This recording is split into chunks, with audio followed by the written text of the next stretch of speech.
তোমাদের এত এত রিকোয়েস্ট রুম ট্যুরের ভিডিওটা আর না দিয়ে পারলাম। চলো আজকে আমি তোমাদের সাথে আমার নতুন বাসার রুম ট্যুরের ভিডিও শেয়ার করব। হ্যালো এভরিওয়ান, এই যে আমার নতুন বাসার গেট, এটা একদম মেন গেট খোলার পরে ড্রয়িং আর ডাইনিং রুম একসাথে।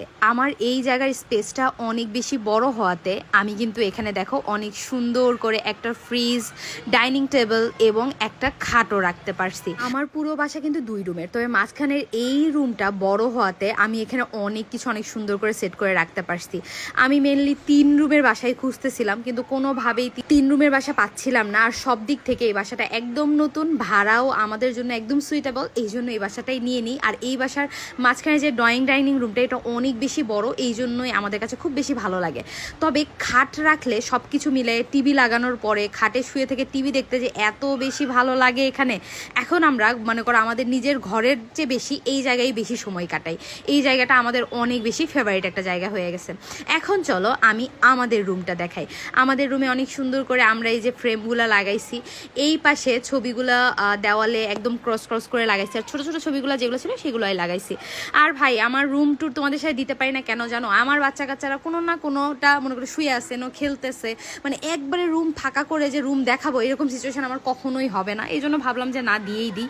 এখানে সকালবাবু ঘুমাচ্ছিল। এটা কিন্তু মাস্টার রুম, এটা আমাদের রুম। এই রুমে অ্যাটাচ বাথরুমও আছে, আর বেলকুনিটাও অনেক বেশি সুন্দর। সবকিছু মিলায় আমার জন্য পারফেক্ট। আমি চাইছিলাম আরো অনেক সুন্দর করে সাজায় গোছায় আরো পরিপাটি করে তোমাদের সাথে আমি আমার রুম ট্যুরের ভিডিওটা শেয়ার করব, কিন্তু গাইস বাচ্চা কাচ্চাওয়ালা বাসায় এগুলা সম্ভব না।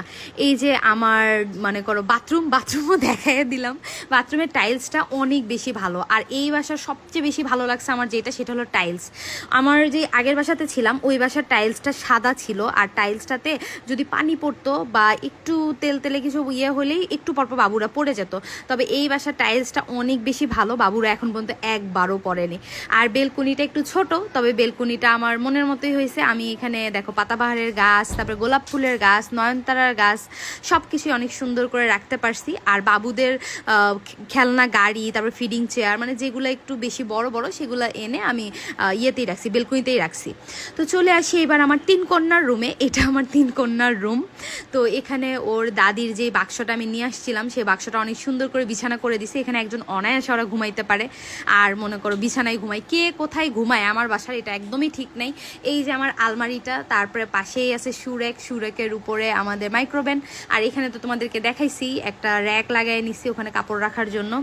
তো এই হলো আমার 3 কন্যার রুম। কেমন লাগলো অবশ্যই সবাই জানাবা। মাঝখানে যে বেডটা দেখতেছো বা ড্রয়িং ডাইনিং রুমে, ওইটাতে আমার ননদ থাকবে, মানে থাকেও। আসলে আমাদের বাসায় রাত হইলেই কে কোথায় শুয়ে পড়ি এটার কোনোই ঠিক নেই। একদম ফিক্সড ভাবে কার কোনটা এটা আমি বলতে পারতেছি না। এই যে ওই পাশে কিন্তু আমার একটা ফ্রিজ আছে, এই পাশে আরেকটা ফ্রিজ রাখছি। আর এইটা হলো আমার কিচেন রুম।